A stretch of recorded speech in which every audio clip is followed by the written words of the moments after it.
the description many people are echoing today. He was a police officer, a public servant, also a friend, a brother, a father, and today all the people that are honoring him, a hero. Thanks for joining us for this special edition of WMBF News. I'm Meredith Helline, and this morning a community from all over has been coming together to honor the life of Sergeant Terrence Carraway. He was killed Wednesday in what police are calling an ambush-style attack. 7 officers were shot that day, and he came to touch and the legacy he now leaves behind. And as we prepare to honor the life of Sergeant Carraway, we want to go back to last Wednesday. That was October 3rd, when this story began. For most of the day, for most of the week and the week prior, we've been covering the struggle of people all across our viewing area of Hurricane Florence and the flooding that followed soon after. But a breaking news alert involving an officer in Florence around 5:30 that evening changed everything. Our Max McGee has more on how things unfolded that night. And last Friday, we found video of Sergeant Carraway when he was given his 30-year service pin with the Florence Police Department. Florence Mayor Stephen Wakila was the one that pinned him that day. It was a very happy day for them. It was one filled with laughter and jokes, and of course, honoring his service. Take a listen. Sergeant Carraway began his career with the Florence. You can probably hear it in the background. Right. Here for support, they have American flags on the back of their motorcycles. I think their vests say Law Riders, and it has their name on it. Yeah, they have the name of their club on the back of these vests. If we can take a look up here behind us, I mean, they're just taking a circle. They're letting everyone know they're here.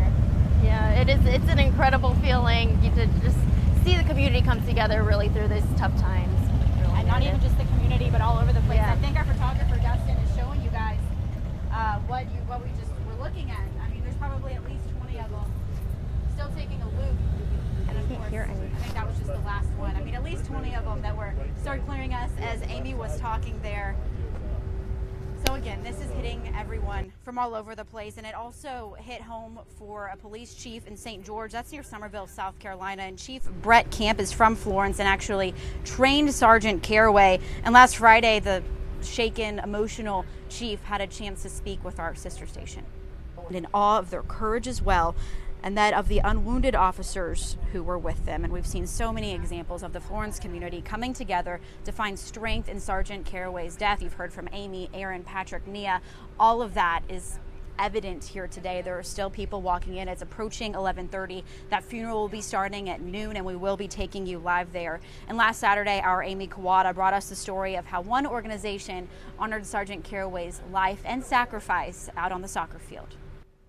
Now you're taking a live look from inside the Florence Center, where in roughly half an hour, the funeral service for Florence police officer Terrence Carraway is scheduled to begin. I'm sure it is very busy there. It started at 9 o'clock this morning, where people have continued to file inside the Florence Center here in Florence, South Carolina, paying their respects. We've seen firefighters, police officers, military, people on bikes, on motorcycles just rode around us to all show their support for the police department and of course the family of Terrence Carraway. Now, if you're just now joining us, family, loved ones, co-workers, the Florence Police Department, everyone from all over has come here to say goodbye to 52-year-old Terrence Carraway. He was one of 7 police officers shot in that planned ambush attack in the Vintage Place neighborhood in Florence last Wednesday. Now we want to take you back to that day less than a week ago, where it got us here today.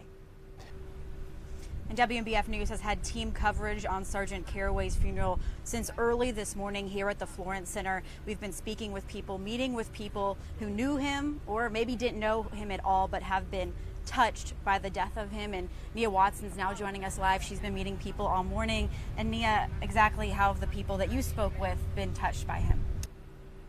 And we are here today to honor Sergeant Terrence Carraway. That's why everyone is here today. People are still filing into the Florence Center for this funeral that's going to be starting at noon. That's in about 20 minutes now. And our reporter Patrick Lloyd is now here with me, and he had a glimpse as to what the inside is looking like. Yeah.